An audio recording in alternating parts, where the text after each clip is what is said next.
merci pour participer à ce Six to Nine. On l'avait fait il y a 2 ans déjà sur l'agri et l'agro. Donc c'est la deuxième édition où je suis content d'y participer encore. Donc je travaille pour Bretagne Développement et Innovation. C'est l'agence de DevEco et d'innovation de la région Bretagne. On a un programme agrétique qui a démarré depuis 2011 sur le numérique pour l'agriculture ou le numérique pour l'agroalimentaire. Et on est partenaire du village ici, à ICA 29. Et on a des bureaux ici et une permanence ici. Et on est ravis d'avoir autant de succès sur l'appel à projet cyber, puisqu'on a pu travailler ensemble sur le volet agro et avec Tiffaine qui est au niveau de la cyber, qui est la spécialiste au niveau de la cybersécurité. Donc c'est des enjeux importants dans l'agri et dans l'agro, cyber, et donc ça a pas mal répondu et on est ravis. Donc la commande ce soir, c'était de vous faire un retour sur le SPAS et un retour sur le CEFIA. Donc le SPAS pour l'agriculture et le CEFIA pour l'agroalimentaire. Juste pour ceux qui ne connaissent pas le programme agrétique, en fait, on a un programme qui a démarré en 2011 à la région, qui est un programme de croisement de filières du numérique pour l'agri ou numérique pour l'agro. Et on a une méthodologie qui est assez simple. 80% de mon temps, je fais de l'ingénierie de projet et 20% on fait de la valorisation sur des salles. Et sur l'ingénierie de projet, la méthodologie, elle est assez simple. On part de groupes d'éleveurs. On travaille très bien avec la Chambre d'agriculture de Bretagne. C'est notre partenaire sur l'agriculture. On réunit, on fait des brainstorming avec 7-8 agriculteurs en fonction d'une filière et on définit les 2 problématiques sur lesquelles ils veulent qu'on travaille. Ensuite, une fois qu'on a défini les 2 problématiques, on vient chercher des gens du numérique, parce qu'on connaît pas mal les acteurs du numérique sur le territoire. On va faire du montage de projet pour aller chercher des subventions à la région, via les outils d'appel à projet, d'expérimentation et autres. Et ensuite, la dernière brique, on vient les valoriser sur les salons. SPAS pour l'agri, où on a 90 mètres carrés et Jean-Jacques nous a fait l'inauguration cette année au SPAS, tous les ans, il nous fait l'inauguration, et où on vient présenter sous forme de démonstrateur les 8 meilleurs projets de l'année. Et pareil pour le CEFIA, où on a l'usine agro du futur, et là c'est un plus gros stand, on a 450 mètres carrés, où on vient mettre en avant les projets sur la thématique agroalimentaire. Voilà, on a fait plus de 70 projets depuis 2011. La région a aidé tous ces projets en termes de subventions à hauteur de 3 millions d'euros, sur un coût global d'à peu près de 11 millions. Donc tout ce qui est croisement de filières, numérique agri, numérique agro, ça fonctionne assez bien. Et encore mieux sur le volet agricole, parce que 70% des projets sont ici, 30% sont ici. Et depuis l'année dernière, on nous a demandé de rééquilibrer et de faire du 50-50 et donc monter en puissance sur le volet agroalimentaire. Et je vais vous montrer comment on est monté en puissance sur le volet agroalimentaire, étant donné que notre président de région martèle le message comme quoi la Bretagne doit être le territoire du bien manger au niveau européen. Donc là, la transition, c'était juste pour vous montrer, je fais un focus d'abord sur l'agriculture, sur le SPAS. Donc le SPAS, c'est au mois de septembre, tous les ans. C'est un salon international sur les productions animales. Ça dure 4 jours. Il y a 1400 exposants, 42 pays représentés. C'est à peu près entre 105 et 110 000 visiteurs tous les ans. Et dont une grosse part quand même d'étrangers. Par rapport au CEFIA, vous verrez, la part étranger d'international est un peu moins. On a eu 46 lauréats INASPAS. Il y a un gros concours innovation à INASPAS. Il y a à peu près 160 dossiers. Et là, il y a 46 lauréats cette année. Et ça, c'est un critère important pour nous, étant donné qu'on est sur du croisement de filières numérique agri. Et un des critères obligatoires, c'est de concourir à cet INASPAS. Donc tous les ans, on a à peu près 3-4 lauréats INASPAS. Cette année, on en avait un peu moins, on en a eu qu'un de sélectionné, mais un bon puisqu'il a eu 3 étoiles. Il y a plus de 100 conférences, et juste la parenthèse, le SPAS, c'est pas que de la machine, c'est aussi un gros concours de présentation animale. Donc on y va tous les ans, c'est la 5e édition qu'on vient au SPAS, on est dans le hall 4 R&D, on a 90 mètres carrés, et le stand, c'est assez simple, on met les meilleurs projets sous forme de démonstrateurs tout autour. Donc on expose tout autour les solutions des entreprises, et au milieu, on a un espace business, parce que les gens ils font vraiment le lancement commercial produit, et il y a une signature de contrat. Donc on a un espace business dédié de manière plus confidentielle. Donc voilà le SPAS. Donc cette année, nous, on est institutionnel, mais on ne veut pas faire un plateau institutionnel. Ça ne sert à rien. Donc le SPAS, pour nous, le stand Agritic, c'est avant tout un plateau d'entreprises innovantes. Et c'est une vitrine du travail qu'on a réalisé tout le long de l'année. Donc là, cette année, on avait 9 exposants, dont 8 entreprises. Donc là, j'ai résumé un peu, hein. On a 90 mètres carrés, 9 exposants, on a fait 6 dossiers déposés au concours, on a des animations, on a une conférence en parallèle le jeudi sur la Smart Agriculture, on organise des délégations, et cette année, on avait 8 délégations internationales à venir visiter. On avait 3 délégations françaises, dont les villages BCA, qui sont passés. Une convention signée Orange et Chambre d'agriculture, Jean-Jacques qui était signataire. On a eu pas mal de visiteurs, on a à peu près 451 contacts quali, vraiment quali pour les entreprises, pour les 8 entreprises qu'on a pu faire sur le salon. Après, on a beaucoup plus de visiteurs, mais en termes de quali, c'est ça. Et on a une très bonne visibilité presse, et en même temps, on organise des plateaux télé. Et je crois qu'on en avait un, notamment sur le village Baïséa. Et en même temps, tous les ans, on a une inauguration du plateau Agritic avec nos élus, avec notre partenaire Chambre d'agriculture. On a la délégation de la région Bretagne avec le président de région qui vient voir ce qu'on fait sur ce croisement de filière-là le jeudi. Et on a tous les ans la visite du ministre de l'Agriculture, puisque Anne-Marie Kemener, elle nous inscrit dans ces circuits d'élus et de délégations. Donc, comme on est un peu le plateau de l'innovation, on a pas mal de lauréats Innospace, ils viennent voir ce qu'on fait sur ce croisement de filière. Je vais vous en présenter quelques-uns qu'on a exposés cette année. Le premier, Optimise, ça a été le lauréat 2 étoiles et qui a été récompensé 3 étoiles. Il faut savoir le concours, pour ceux qui ne connaissent pas, on a un concours, il y a 160 dossiers à peu près tous les ans. Il y a quelques lauréats, il y a quasiment un tiers de lauréats. Et après, il y a un classement 1 étoile, 2 étoiles et 3 étoiles, vraiment le meilleur. Il y en a 4-5 tous les ans. Et donc là, on a accompagné Optimise, qui est basé à Angers, sur une solution de mesure automatique et d'analyse du temps de travail agricole. Donc c'est juste une application smartphone. Le gars, en fait, il y a peut-être un petit film après pour expliquer. Derrière, je vais vous laisser regarder, il y a les sous-titres. Donc l'éleveur ou l'agriculteur vient, démarre son application smartphone et il ne s'occupe pas du reste en fait. Ça dure 30-40 secondes, le petit film. C'est pour vous expliquer l'application. Donc là, il a démarré son application le matin. Il fait son boulot, que ce soit au champ ou dans les bâtiments.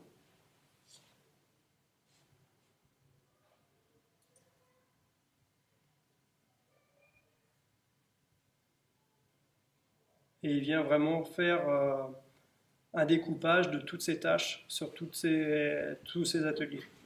Et le soir, il arrive, il a exactement le temps passé sur chaque atelier et ça peut lui permettre de prendre les bonnes décisions. Est-ce que je vais embaucher un gars si j'ai besoin? Est-ce que je vais... parce qu'il y a le parallèle avec l'économique en face.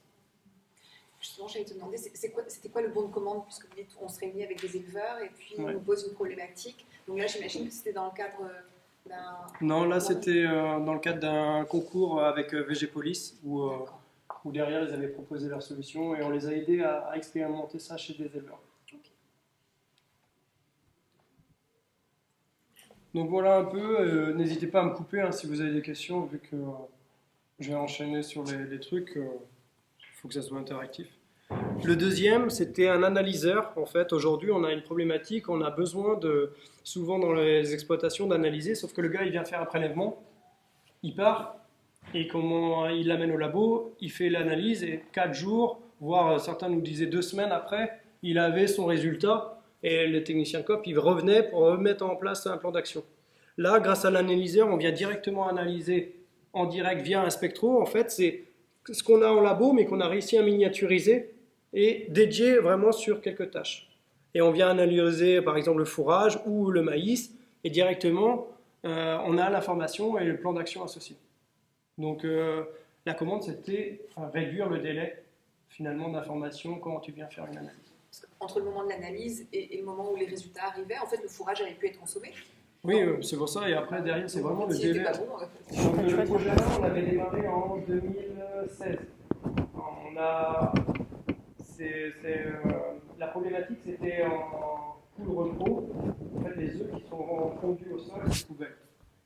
Donc, l'objectif, c'était un non-dit dans la filière. Ils mettent des stagiaires pour aider les éleveurs à marcher le long. Donc, en fait, la problématique, il y avait pas mal de burn-out. Et on a fait ce petit robot-là avec 50 000 € de la région Bretagne. Et aujourd'hui, ils ont fait un deuxième produit qu'on a présenté au SPACE pour l'entretien de la litière.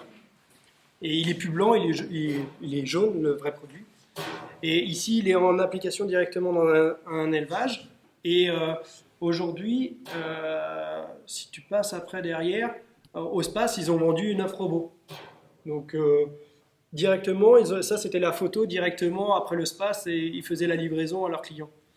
Et ils ont levé 3 millions. Là, il y a quoi? Il y a un mois ou 2 mois, ils ont levé 3 millions pour faire la suite avec attaque sur le marché américain, Amérique du Sud. Parce qu'aujourd'hui, ils font 60% à l'export. Donc ça, c'est un éleveur qui était venu nous voir pour une problématique. On a associé un bureau d'études mécatroniques. Ils ont mis 50%, 50%, ils ont créé T-Bot, et maintenant ils sont une dizaine. Et ça marche assez bien.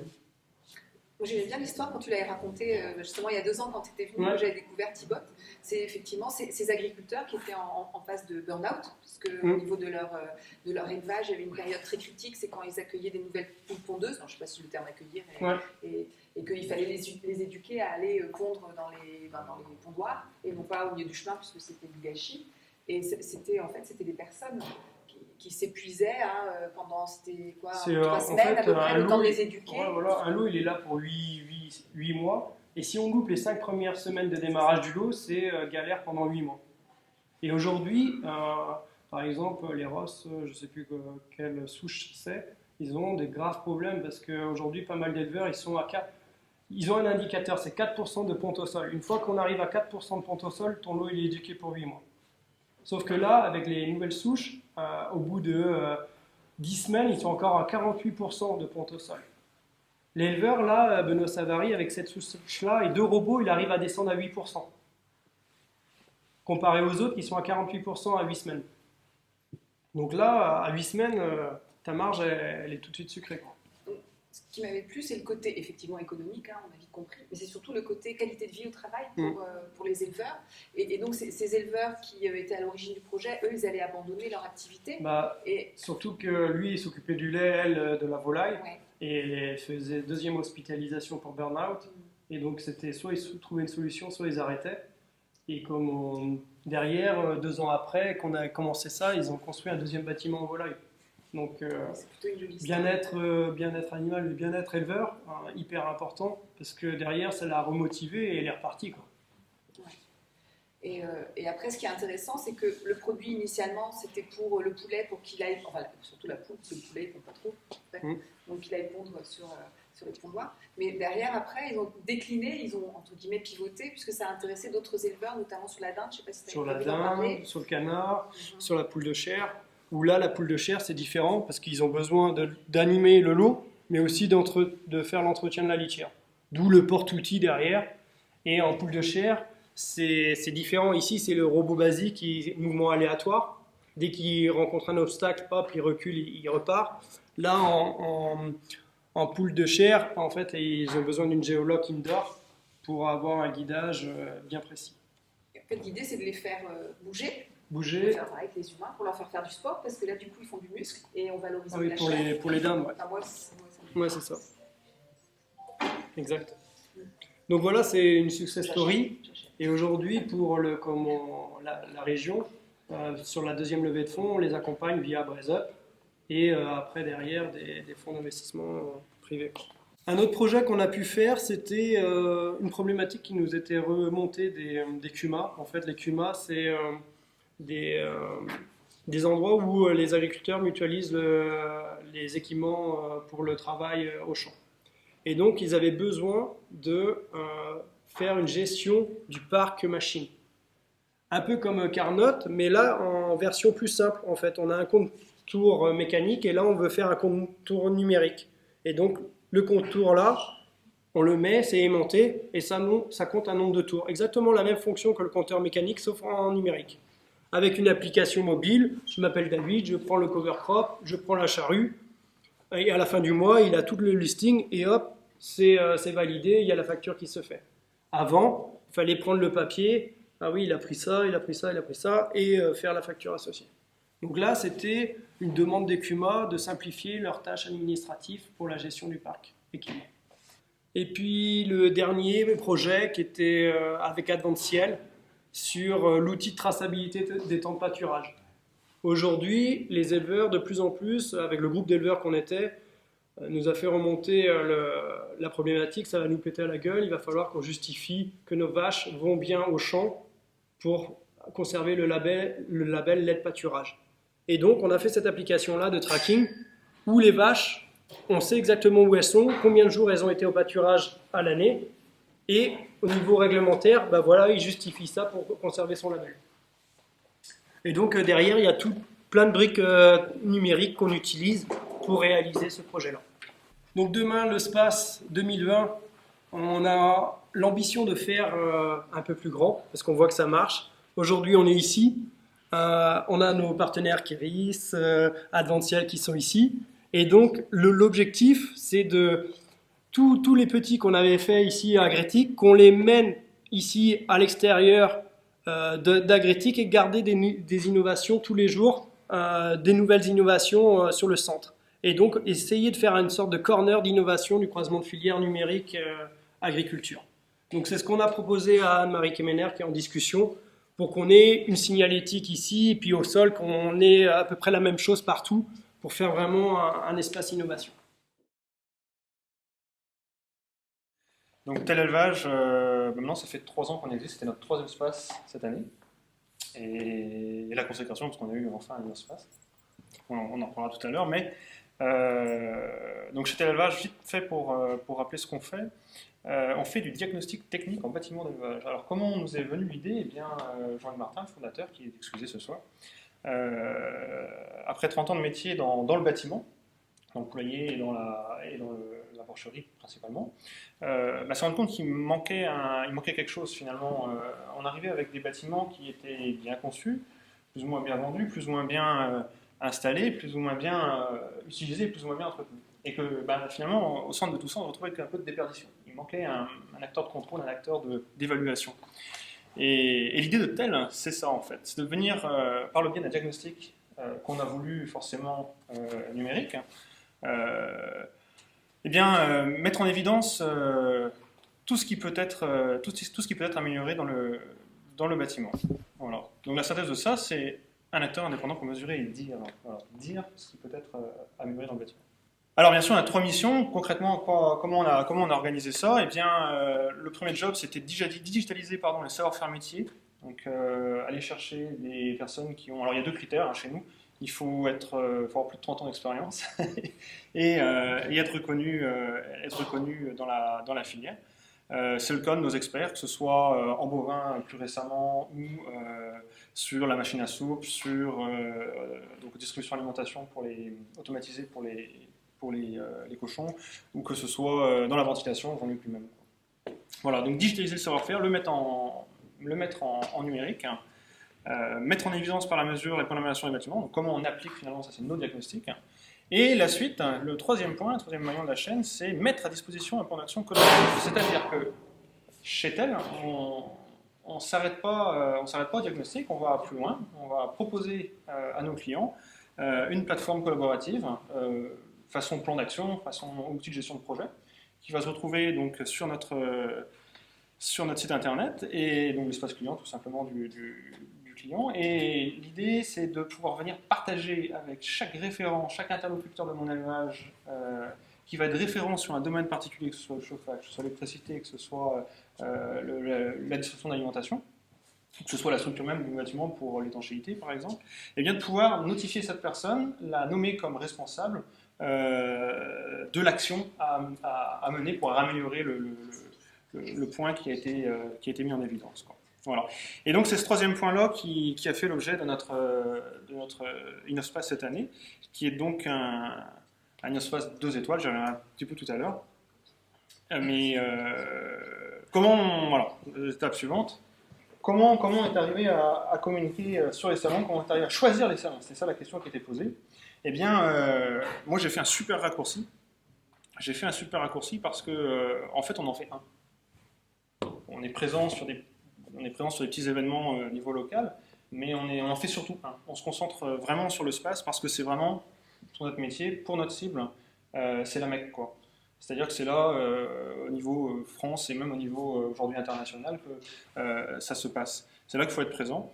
Donc, comme on est petit et que il faut qu'on se fasse connaître, qu'on propose un truc qui est un petit peu nouveau, qui brise un peu les codes et qui, voilà, on ne sait pas trop bien où ça se situe sur le marché. Est-ce que c'est plutôt du travail qui dépend des installateurs, des fabricants de bâtiments, ou est-ce que ça mouille aussi les copes et voilà. Bon. Alors, l'idée c'est de faire du bruit. On est petit, il faut faire du bruit pour se faire connaître. Et le space, y être. Et donc, on a changé de hall aussi cette année. Point important, on était les 2 premières années dans le hall bâtiment. Et cette année, on s'est retrouvé dans l'innovation parce que c'était plus logique. C'était aussi, on arrivait à une certaine maturité du projet et c'était, pas logique. Alors, cette question-là, c'était un peu la question piège qui m'était posée parce que comment est-ce que chez nous, chez TEL, on détermine le ROI de notre salon en amont? Eh ben, en amont, je ne sais pas dire. Parce que ça va être très simple. Moi, si je me souviens bien, mes cours de... Alors, il y a des grosses théories. Alors, si je me souviens de mes cours il n'y a pas si longtemps que ça, en marketing, on disait, tu sais, sur un salon, suivant ton cycle de vente, tu vas pouvoir faire 25% de ton salon et 25% qui va se passer, il va signer tout de suite sur ton salon. Et puis, il y a le reste qui va se faire tout au long de l'année. Voilà, par le travail de tes gars sur le terrain, de comment tu as bien qualifié tes contacts et comment tu les suis derrière. Ce qui est important surtout, et c'est ce que j'ai voulu, c'est la forme que j'ai choisie pour répondre à la question, c'est comment on s'organise. C'est comment on va organiser ce salon-là, quel objectif on va lui donner. Nous, chez TEL, on est arrivé à un moment donné, on se dit, ça va, les gens, ils savent qui on est dans les COP, ils savent qui on est aux différents groupements, les intervenants. Bon. Et même chez les éleveurs, maintenant, ça va, ça cause dans les chaumières. Bon. Notoriété, c'est OK, check. Bon, maintenant, qu'est-ce qu'on fait? Confiance. Confiance, c'est quoi? C'est le thème qu'on a donné cette année. C'est quand on propose un service, surtout, qui est nouveau, qui disrupte un petit peu parce que c'est un service qui est payant. On n'est pas intéressé sur du matériel. La seule façon de notre modèle économique, c'est la rémunération du service. L'éleveur, traditionnellement, est habitué à avoir son service gratuit. Quand ton technicien de sa coopérative vient, il ne paye pas le déplacement de son technicien. Pas directement. Donc, le mot confiance était hyper important. C'est quel thème on a donné? Voilà, c'est celui-là. C'est-à-dire que c'était l'objectif aussi de l'InnoSpace. Je vais en reparler juste après. Et comment on va déterminer notre ROI? Finalement, en fonction de cet objectif-là, comment on a invité nos prospects à venir nous voir, leur dire que faites gaffe, cette année, n'est pas nous voir au bâtiment, dans le hall bâtiment, parce qu'on a changé, on a une innovation. Le nombre de commandes, effectivement, qu'on va signer, ça va le concret. Le nombre de contacts qualifiés également qu'on va générer. Mais c'est aussi l'occasion, et là c'est un petit peu plus indirect, c'est l'occasion de lancer de nouveaux produits, de nouveaux services. C'est l'occasion aussi de clôturer des contrats qu'on a commencés dans l'année. Ça a été le cas cette année, ça a été le cas encore l'année précédente. Je parle de contrat cadre, je ne parle pas juste de one-shot sur un élevage ou un autre. Voilà, là je parle de travail avec des groupements. Bien sûr, travailler sur l'intégrité d'image, je l'ai déjà dit, et les contacts et retombées presse, surtout au travers de l'InnoSpace. C'est le plus important. Ok, alors ça c'est je les ai mis là parce que c'est un petit peu, c'est notre délire. Nous on concentre, comme c'est notre gros salon, c'est notre salon unique qu'on fait jusqu'à présent, on concentre beaucoup de communication sur cette période-là. Et le délire, c'est que ici, je vous ai mis les 2 versions de notre journal d'information. Donc, c'est pour faire différent. L'idée, elle a été soufflée par Klaxon à Jean-Luc au CES il y a 2-3 ans, 2017. Et le diffuser sur le salon. Bon, pour parler d'InnoSpace maintenant, le concours en lui-même, on parle des étoiles. Donc il y a 3 étoiles, il y a 3 façons, il y a trois récompenses Innospace. Vous avez le choix de candidater à les 2 premières. Soit vous faites une candidature pour une étoile, un projet à une étoile, c'est-à-dire que quelque chose de nouveau, un produit ou un service qui est nouveau, qui n'existe pas chez vous. Le 2 étoiles, l'amélioration d'un produit ou d'un service existant. Donc c'est un petit peu plus dur, parce qu'il faut arriver à démontrer que ce que vous allez apporter, plugger sur votre service ou sur votre produit que vous avez déjà développé, va être innovant et va vraiment apporter quelque chose. Donc c'est pour ça que c'est un petit peu plus dur. Et le 3 étoiles, ça c'est l'inconnu. Donc c'est pour ça que, en plus, je disais que c'est dur de mesurer son ROI précision en amont, parce que ça, le 3 étoiles, vous le découvrez sur place, quoi. Vraiment à la dernière minute. Alors, pourquoi candidater à Innospace? Quel intérêt? Le tout premier point, c'est soumettre son offre, produit ou service à l'évaluation d'un jury représentatif de sa cible. En fait, on va se faire du mal. On se dit, on va essayer de bien répondre aux questions dans le dossier, et puis pourvu que ça passe. Parce qu'en face, c'est directement notre cible qui va juger notre produit-service. C'est un jury qui est composé d'éleveurs, d'acteurs de la filière, et qui va le juger sur des critères d'intérêt et de gain pour l'éleveur.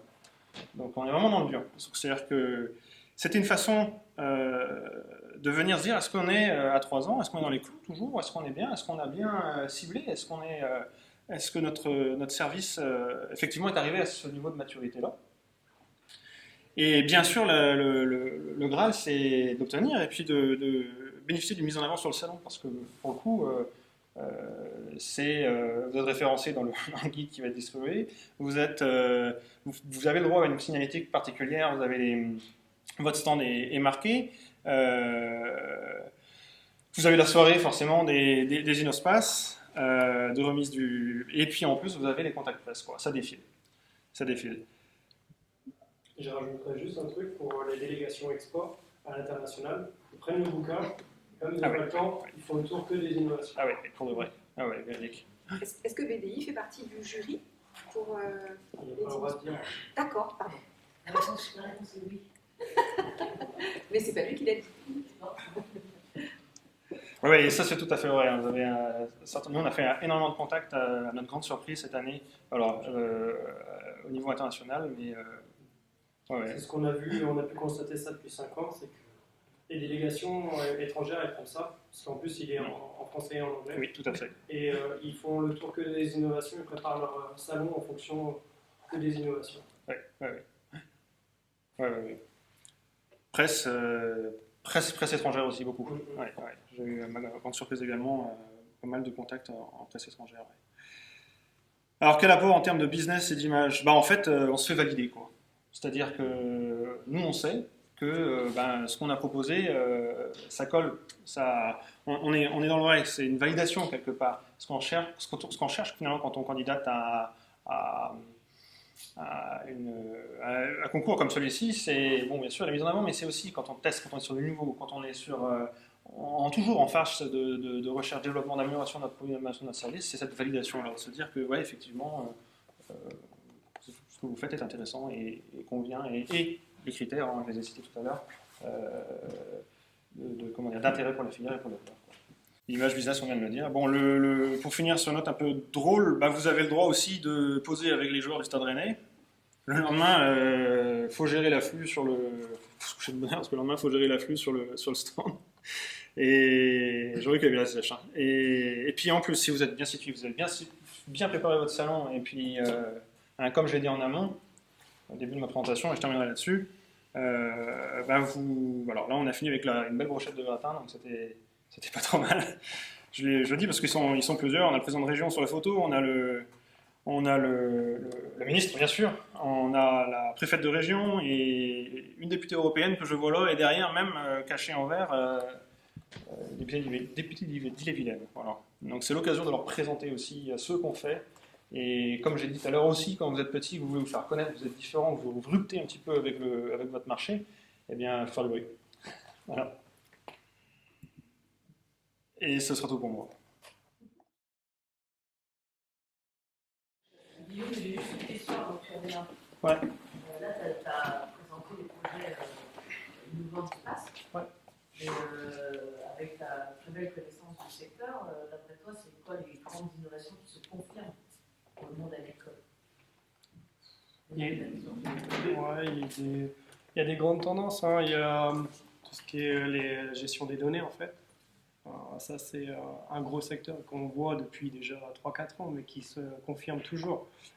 Tel est aussi dans cette dynamique-là, leur plateforme, ils y vont là-dessus parce qu'ils collectent des données, et après, c'est comment tu les fédères pour faire un plan d'action après derrière.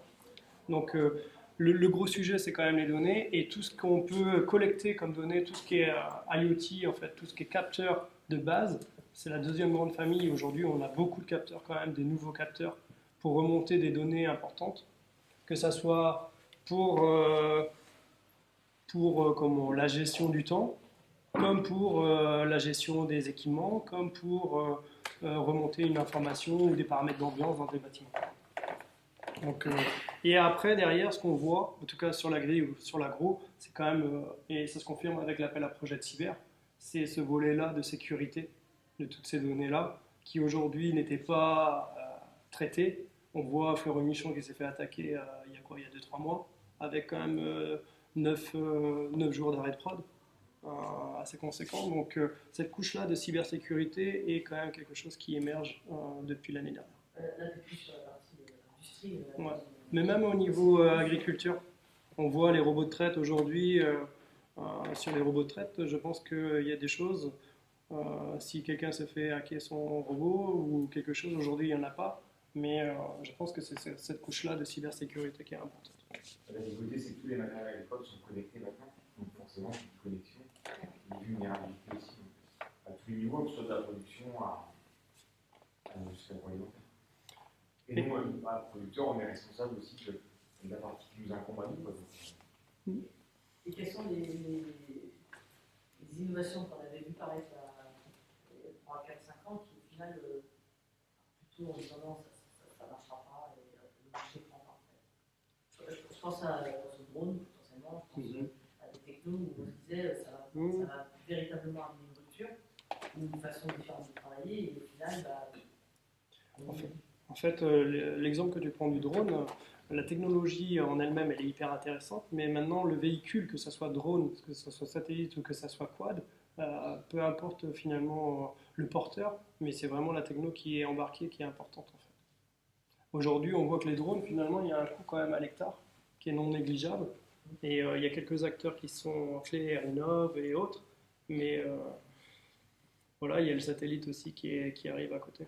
Après, tous les projets qu'on mène sur la data, Thierry pourra témoigner, hein, c'est quand même des sujets complexes, politiques, et le déploiement n'est pas si évident. Et aujourd'hui, quel est l'acteur qui sort des ventes de son jeu? Je ne demande pas à Emmanuel. Emmanuel pourra en parler aussi, c'est des sujets compliqués, hein, tout ce qui est data. En plus, quand tu es dans un groupe qui se fait racheter après derrière, c'est compliqué, quoi. Donc ces projets de données ne sont pas simples à gérer en fait.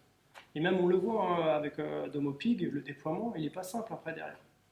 Parce qu'on a beau penser à tout, sur des exploitations neuves c'est hyper facile, sur des exploitations anciennes où il faut juste tirer un câble pour remonter la donnée dans la box centrale, ben ça bloque aujourd'hui le déploiement. Parce que c'est qui paye ce lien-là entre l'équipement qui n'est pas connecté parce que le gars, il n'a pas la machine à... Voilà, le parc, il est quand même assez vieillissant et il n'y a pas que des parcs avec des équipements tout connectés. Aujourd'hui, il faut faire avec le parc ou les bâtiments, c'est un mixte. Et aujourd'hui, l'équipement qui n'est pas connecté, si on n'a pas la machine à soupe qui est connectée, il faut tirer son câble. Et qui paye ce câble-là, aujourd'hui, bah, l'éleveur, il ne veut pas le payer aujourd'hui. Et c'est normal. On s'est retrouvé dans les cas justement avec plus de frais pour le bâtiment que l'appli de l'office. Que l'appli.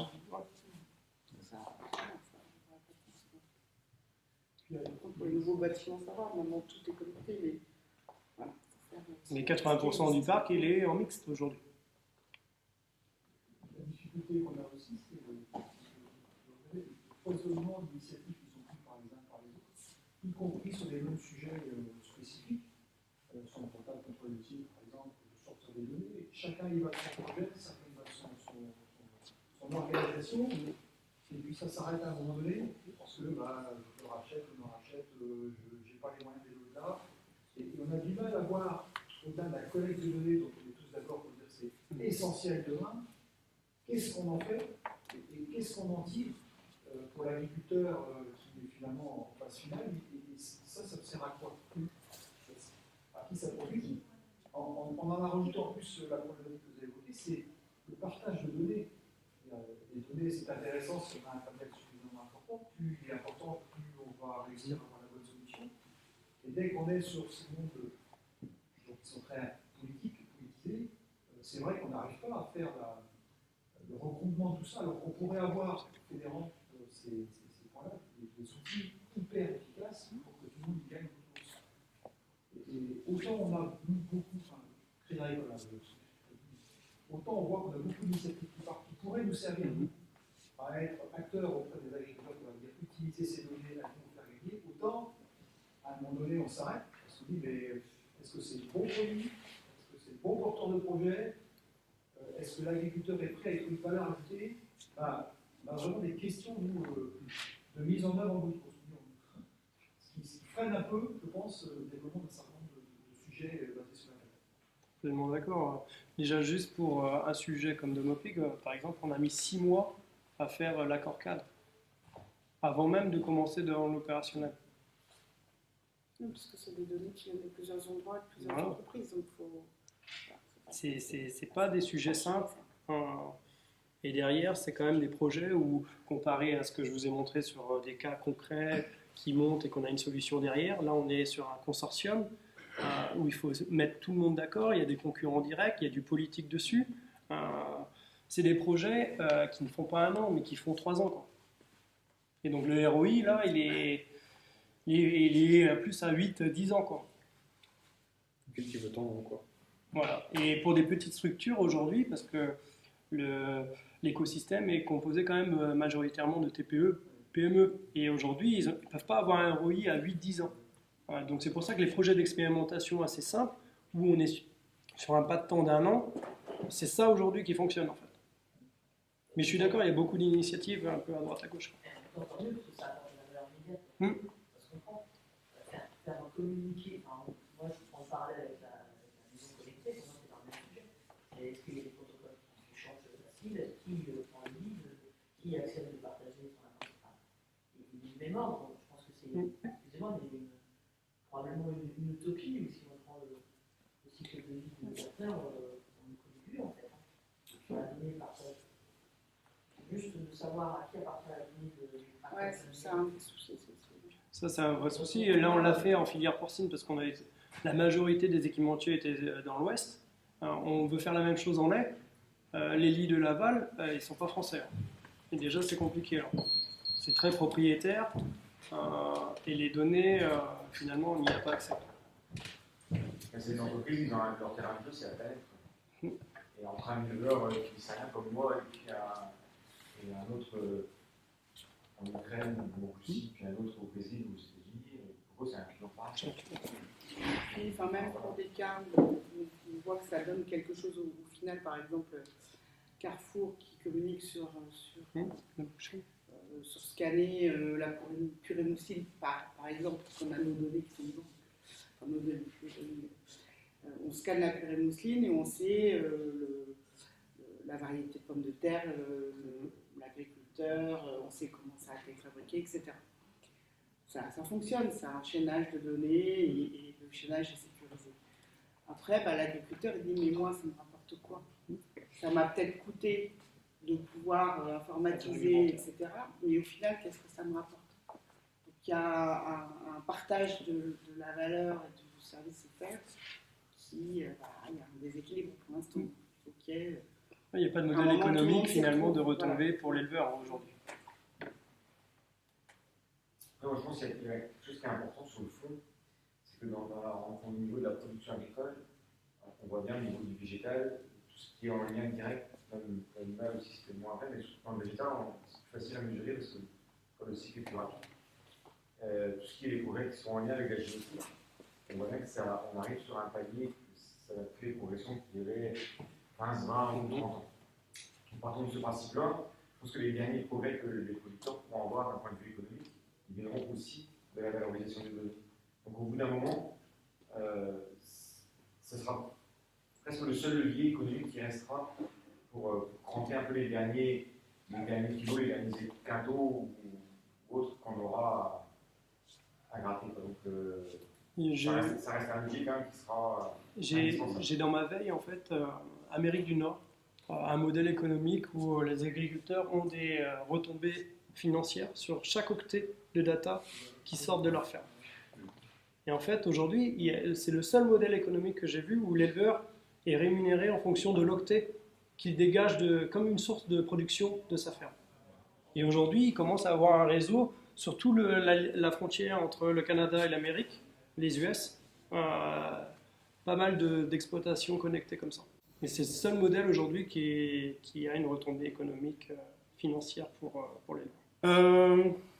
Donc le volet agroalimentaire, on va passer au volet agroalimentaire. Donc le CFIA, c'est le salon. Donc nous, on fait 2 salons. Un, le SPACE, et on cible que le SPACE sur l'agriculture, parce que c'est la Mecque. Et le CFIA pour l'agroalimentaire. Et on a de la chance, nous, les 2 salons sont à Rennes. Donc on n'a pas trop de déplacements. Donc CFIA, on a fait, ça c'est la 2e branche du programme, vraiment agroalimentaire, et nous on se focalise vraiment dans la modernisation de l'outil industriel à l'intérieur des usines. Donc le CFIA, c'est le carrefour des fournisseurs de l'industrie agroalimentaire, c'est un salon très pro en fait. Il y a 3 jours, c'est en mars, il y a 1600 exposants, tous les halls du parc expo sont pleins, et on n'est pas sur 105 000 comme au SPACE, on est plus sur 22 000, mais c'est très quali en fait. On a plus 11% de fréquentation, donc c'est un salon qui monte vraiment sur l'agro. Et on a 96 innovations représentées dans les trophées.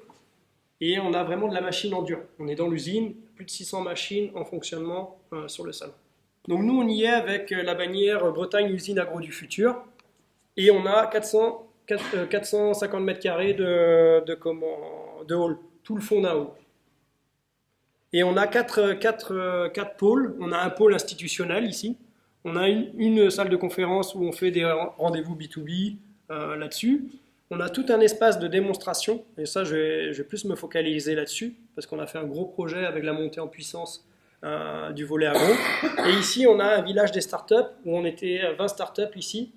C'était trop serré. Donc l'année prochaine, on n'en aura que 12 qui exposeront aussi du matériel. Donc on est parmi les temps forts en fait, on est la vitrine du salon sur l'innovation et donc ils nous mettent en avant là-dessus. On a eu plus de 4500 visiteurs, à peu près 20% du visitorat qui vient sur cette plateforme-là et ça a très bien fonctionné cette année. Donc j'avais un projet, c'était, on avait quelques îlots en démonstrateur et depuis 2015, je travaille avec la cible équipementier des industries agroalimentaires. Et on s'est dit, cette année, on a 450 mètres carrés. Essayons de faire un truc le plus ambitieux, étant donné que la région nous dit, OK, il faut monter en puissance sur le volet agroalimentaire. Donc je suis allé voir Petit Navire, LDC et autres. Et ils m'ont dit, notre problématique aujourd'hui, c'est on a 40 à 50% de notre volume de commandes, c'est que du spécifique. On peut livrer un carton comme une palette, comme 2 semis. Il faut qu'on s'adapte sans arrêt à du spécifique. Petit Navire, par exemple, ils ont 5 lignes de prod, 300 référencements. Quand ils changent de référence, c'est 2h30 de reconfiguration de ligne. Donc, et ça avec un rythme de plus en plus fréquent, en fait. Donc, c'était un peu le cas des industriels. Ils nous ont dit, OK, et en plus, on n'a pas de place dans nos bâtiments. Donc, comment on peut répondre à cette problématique d'agilité en faisant une ligne flexible, 15 mètres de long, et qui peut répondre à du conditionnement, peu importe le contenu dedans. Donc nous, on est parti sur du filet de volaille, et il fallait pouvoir passer d'une barquette avec un seul filet, ou une barquette avec 2 filets, ou une barquette carrée, une barquette rectangulaire, triangulaire, ce qu'on voulait, pour essayer de répondre à ce volume de commandes qui est de 40 à 50%. Il y a 10 ans, c'était les 5 à 10%, ils s'en foutaient. Maintenant, c'est que du spécifique. Donc on a conçu cette ligne-là avec 3 axes. Un axe machine innovante, un axe opérateur du futur, parce qu'il y a quand même des hommes encore dans les usines. Et sur les TMS et tout, il faut proposer des choses. Et un axe, c'est bien, on a plein de machines. Elles génèrent pas mal de données. Est-ce qu'on peut toutes les câbler et faire l'usine 4.0 dans un seul et même logiciel de supervision? Donc j'ai été voir des équipementiers avec qui je travaille fréquemment. Et donc j'ai motivé quelques-uns et on a pu construire l'artère mécanique et au final on était 13 partenaires pour créer ce projet-là. Je crois que j'ai un petit film qui montre ce qu'on a pu faire à l'usine agro et qui a très bien plu parce que c'était très connecté au terrain et en lien avec les problématiques. Donc ici on avait un îlot avec des solutions optiques qui contrôlaient si le filet de poulet était bien conforme au cahier des charges. Ici on avait des exosquelettes pour les opérateurs en bout de ligne pour mettre les filets de poulet directement dans les barquettes. Juste avant, on avait aussi une autre entreprise, Imagine 3D, sur TMS Studio, sur l'évaluation de la posture en temps réel pour éviter les TMS. Ici, on passait les filets de poulet dans cette machine-là et était hyper flexible parce que avec ce tiroir-là, on avait un porte-outil, on pouvait changer, soit carré, soit triangulaire, soit un filet de volaille, soit 2 filets de volaille. On pouvait tout faire. Ici, un Kobo pour faire la mesure de manière en mode échantillonnage sur la pesée. Et ça remontait directement au logiciel de supervision. Les barquettes passaient dans ce module-là pour savoir si c'était bien certifié, operculé. Si c'était pas bon, c'était éjecté. Et ici, on venait faire une pose de fourreau vraiment spécifique. Ici, on l'avait fait pour l'usine agro du futur. Et derrière, ça venait valider si l'emballage était conforme au plan de vue. Et après, derrière, un îlot robotisé qui vient mettre ça dans des bacs rouges. Et derrière, on a été jusqu'au bout, un petit robot home run qui les amène en zone logistique. Donc, la fin de ligne était automatisée. Tout le début de ligne était avec les opérateurs sur des valeurs à plus forte valeur ajoutée. Donc, on a fait ça. Et on a eu à peu près 850 industriels à venir nous voir. Des LDC, des Sodebo, des Donat, des Mix Buffet. Et en fait, nous dit, OK, vous avez bien compris nos problématiques, et en fait, vous mettez du visuel sur ce qu'on discute depuis un mois au CODIR. Donc, c'est intéressant. Derrière, avec cette équipe projet-là, on a fait 2 mois après le salon une réunion de débriefing, et en termes de business, c'était exceptionnel. Avant, ils faisaient vraiment des clients historiques, là, ils ont fait des vrais prospects. Et on a su qualifier ça. Le plus petit a fait 50 contacts quali, 20 transformés. Au plus gros, qui était Galt, qui a vendu quand même plus de 20 machines grâce à ce salon-là, dont la mise au fourreau, c'était un prototype, et ben, ça est devenu une série. Ils en ont vendu 9 suite à ça. Donc c'est exceptionnel et c'est pour ça qu'on va refaire ça l'année prochaine sous ce format-là, même format, la mise en scène. Certains étaient dans d'autres halls et qui étaient un peu vides et ils ont rapatrié tous leurs commerciaux là, parce que c'était là en fait que ça se faisait. Donc l'année prochaine, mois de mars, du 10 au 12 mars, on refait un projet même format, 450 mètres carrés. On va prendre la thématique de l'usine en transition. On prend un titre assez large pour rentrer des choses dedans. Transition au niveau environnemental avec du zéro plastique. Faire une ligne de production zéro plastique. Vis-à-vis de l'humain pour encore diminuer les TMS. Vis-à-vis du numérique et vis-à-vis du transition alimentaire également. Et transition sur le process. Donc on va traiter vraiment, cette année on était sur ligne de conditionnement, là on est en train de faire ce projet-là sur la fabrication en amont à destination des usines agroalimentaires de première transformation type salade, composée ou snacking. À destination des Donat, Sodebo, Mix Buffet, etc. Vous mettez une composante cyber ou pas? Et on mettra une composante cyber Vous dedans. allez hacker la On va faire des démos où on sait hacker et comment on peut se protéger. Mais ça, c'est sur l'usine 4.0. On va faire cette année pour monter en puissance sur le volet cyber et sur le volet comment on peut mettre de l'intelligence artificielle dedans. Donc voilà pour moi, sur le volet agro. Bon, bonsoir. Donc, nous, on vient de l'Adria, qui est un centre technique spécialisé en agroalimentaire. Je laisse Marion se présenter. Ouais, donc Marion et vous, moi je travaille plutôt dans la partie emballage et notamment le réseau Braspac.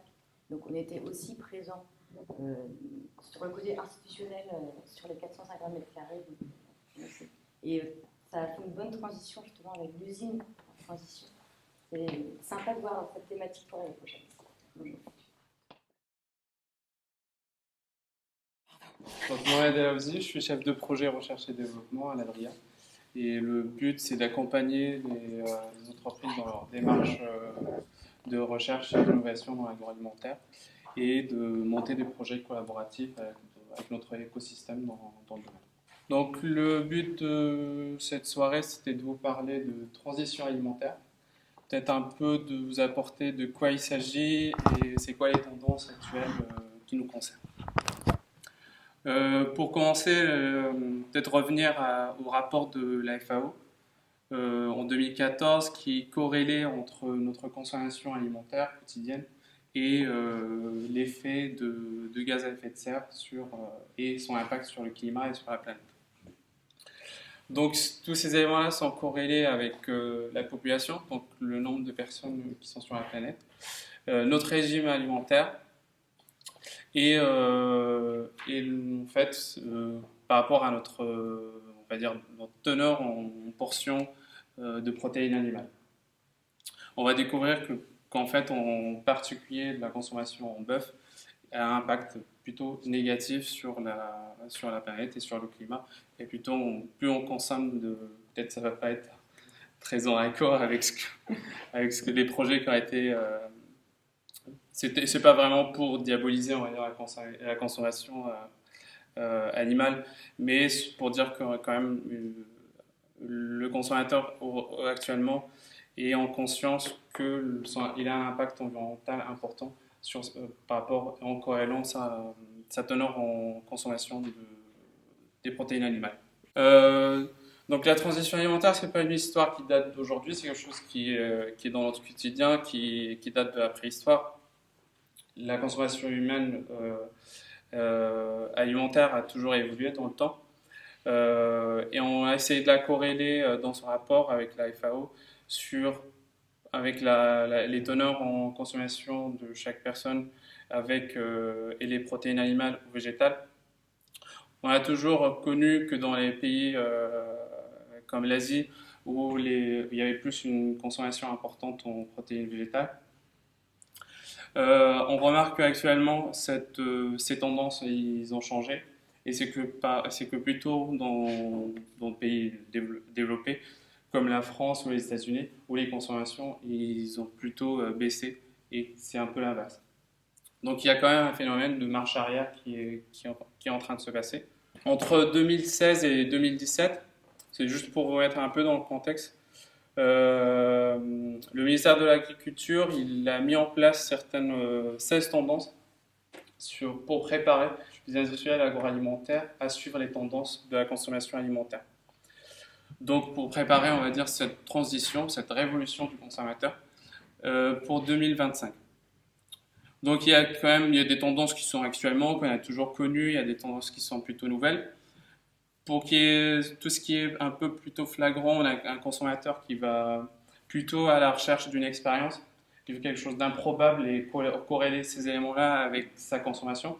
On a plus un consommateur qui va être à la recherche à quelque chose d'excitant et quelque chose de vraiment à vivre quelque chose de nouveau avec cette expérience de se nourrir. On aura de plus en plus de consommateurs qui seront en recherche de naturalité, on va voir un peu plus en détail. On a le faire en soi-même qui va pas cesser d'augmenter. L'effet VJ ou la consommation des protéines animales. On a un consommateur qui va être de plus en plus en recherche de transparence. Après, il y a tout ce qui est tendance par rapport à la proximité. Il y a aussi un consommateur qui est plus nostalgie. On va chercher quelque chose qu'on a connu à l'enfance ou que nos grands-parents ont connu, donc on a envie de le revivre à travers eux. On a un consommateur aussi de plus en plus qui va être pointu sur tout ce qui est gaspillage alimentaire. Donc ça, c'était par rapport aux évolutions et on va dire à la préparation du ministère de l'Agriculture. Si on revient à l'état actuel, donc en décembre 2018, c'est pas très vieux. Donc on a essayé d'en savoir plus où on est le consommateur actuellement. Donc on a 60% des consommateurs qui ont été questionnés dans cette étude ils sont de plus en plus inquiets ou soucieux, on va dire, de leur consommation quotidienne et alimentaire. Et on a 40% qui sont de plus en plus méfiants vis-à-vis des grandes marques. Si on, c'est toujours sur le même. Donc là, on était plutôt en juillet 2019, donc c'est vraiment très très récent. Donc 55% font attention à la qualité de leur nourriture. Et si on voit un peu plus les tendances, on a un consommateur qui va être de plus en plus soucieux à des allégations comme le sans sucre ajouté. Donc on a vraiment un consommateur qui se réveille, qui est très conscient de ce qui se passe. Du sans pesticides, donc ça on est plutôt sur le domaine plutôt agri. Du sans sel ajouté, du sans colorant, sans OGM, sans antibiotiques. Donc vraiment, c'est des éléments, des allégations qui sont beaucoup plus importantes pour le consommateur. Dans cette même population qui a été cautionnée, donc on a 28% des foyers plus sensibles à la sécurité alimentaire. Donc dans cette même tendance, on va avoir 17% qui sont plutôt sensibles à une consommation bio et locale, avec une conscience du bien-être animal. Et on a seulement 5% qui vont plutôt avoir cette éthique sur le bien-être corporel, alimentation pour sportifs, etc. On a toujours cette idée que le marché alimentaire américain on est plutôt dans le domaine de fast-food, etc., et consommation accrue, les protéines animales. Ce marché, par rapport à l'alimentation durable, il ne cesse d'augmenter. Et là, en 2019, on est sur un marché qui est en évolution de 6%. Donc, on est plutôt sur des alimentations plutôt à responsabilité et sécurité de l'environnement, avec une agriculture bio qui cesse d'augmenter de 5%,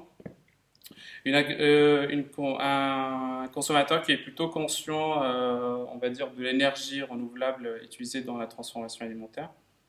Il y a la pêche durable aussi qui est en augmentation de 8%.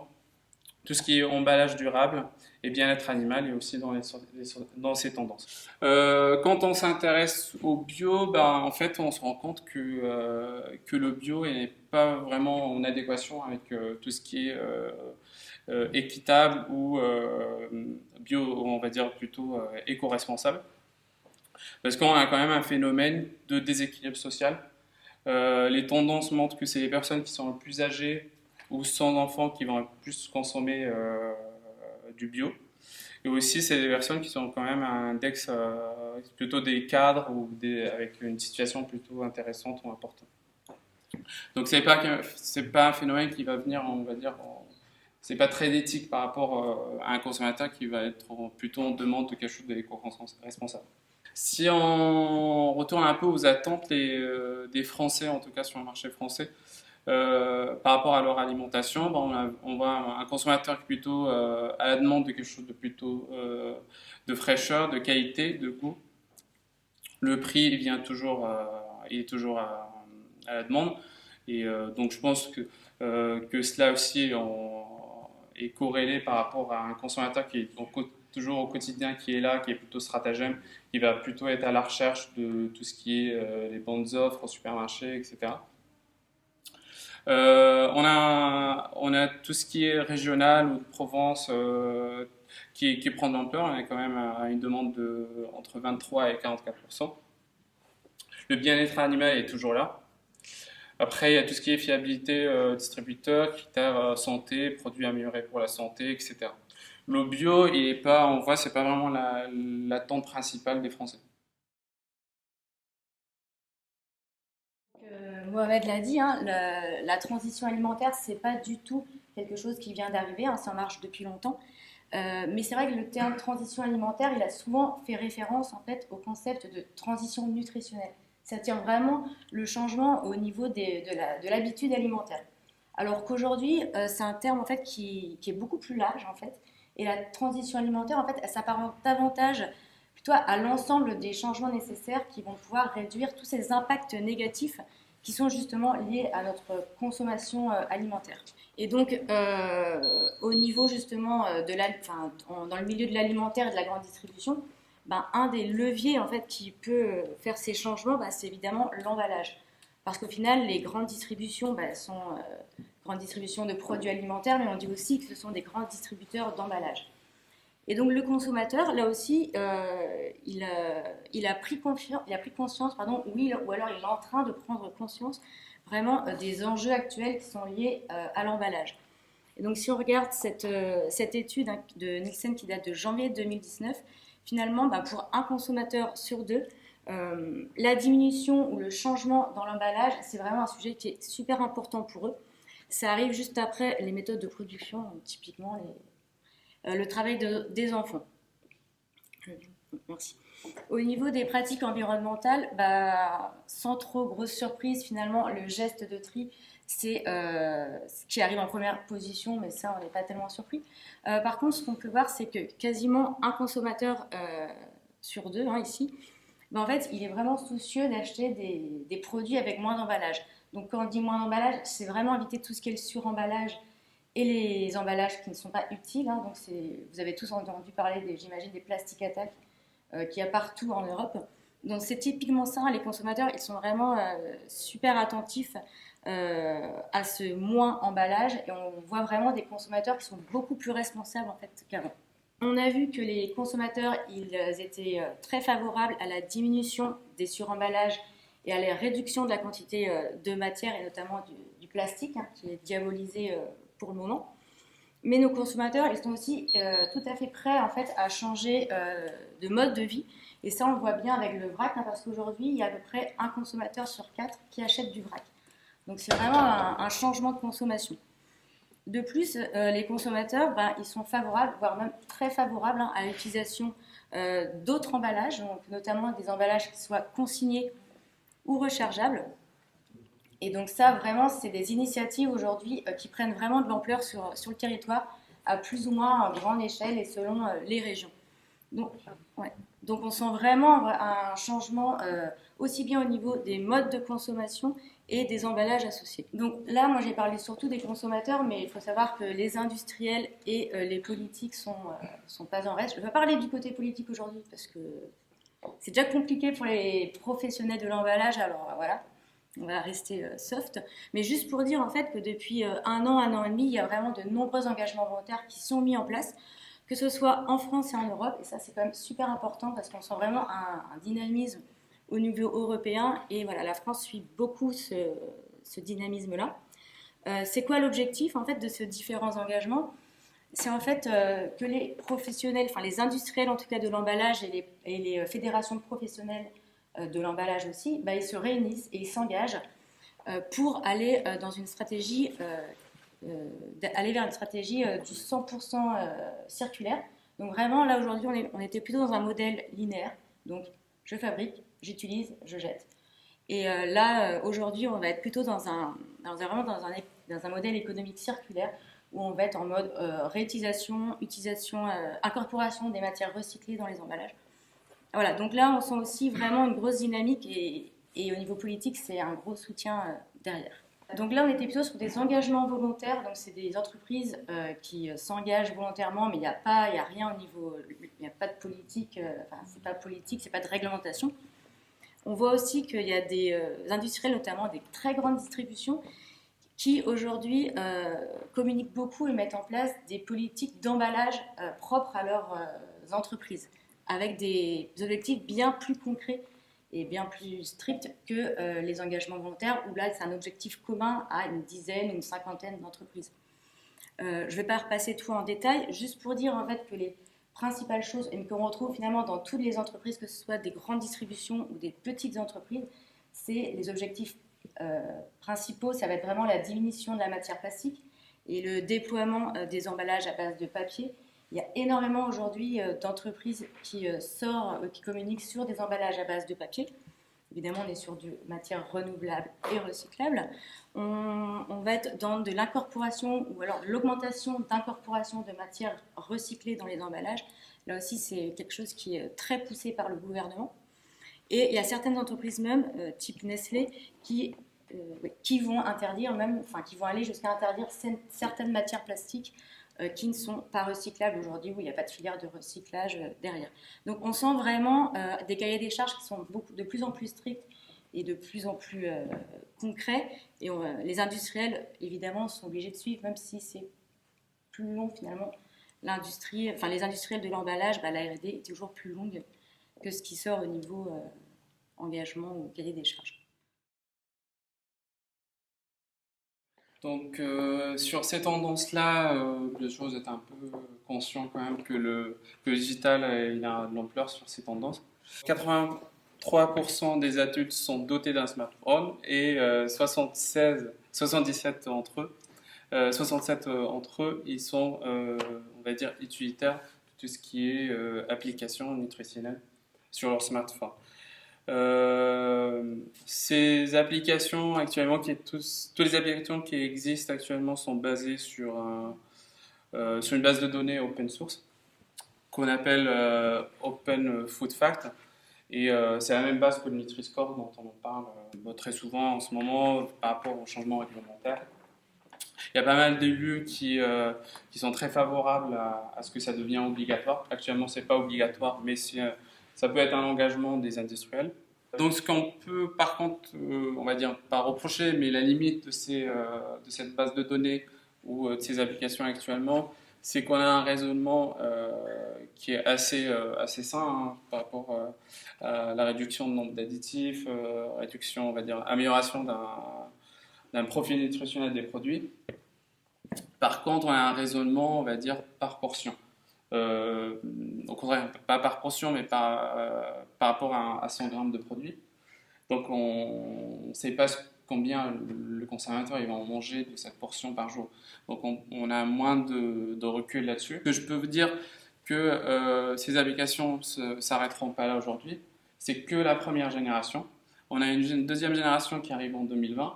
On aura là plus un impact, ce qu'on va appeler un éco-score. Ça va être, c'est des profils qui vont prendre en considération, on va dire, le cycle de vie du produit et son impact environnemental. Et là-dessus, on va établir un score. Donc ça, c'est la deuxième génération. La troisième génération qui devrait arriver un peu plus tard, où là, c'est la médecine qui va s'emparer de ces outils-là. Et là, la médecine va s'emparer de ces outils-là. Elle va créer des profils, on va dire, par personne.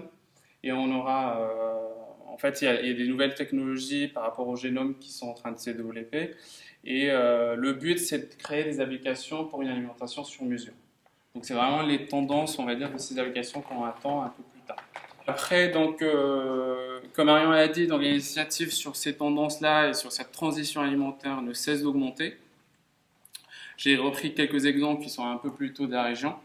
Comme Intermarché et Leclerc avec ses politiques de proximité avec les ports de proximité et les éleveurs.